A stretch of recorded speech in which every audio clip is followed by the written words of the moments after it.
来看台南的警方要抓越南的车手哦，去台南一间卖越南面的店要抓人，因为迄当时哦，店里就有一个未晓中文的越南看护，这间面店的头家哦是真不满，认为讲警方应该爱摕搜查票，嘛应该爱通知业者来到现场。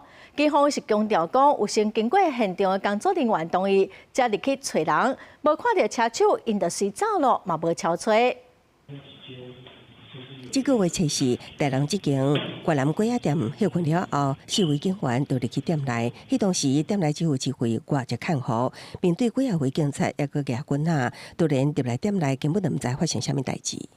因为他来的理由也没跟我们讲过，我不知道他找谁，这不是非法入侵吗？有没有搜索票？他说检察官签发的机票，我说但是你机票是机体啊，机体人家不是搜手啊。主要原因是警方早就锁定一位伫仁德区小案的越南籍车手顺线追查，亲像带伫这间店的2楼出租套房来。警方到场一间一间查看了后离开。不过业者表示，警方迄当时无出示搜索票，也无通知到场。他没有收到这种事情，他今天觉得很害怕，然后他们都是送上去，然后还有拿棍子，他们警察有拿棍子，他怕是不是？要怎么样？但是他不懂台湾的法律。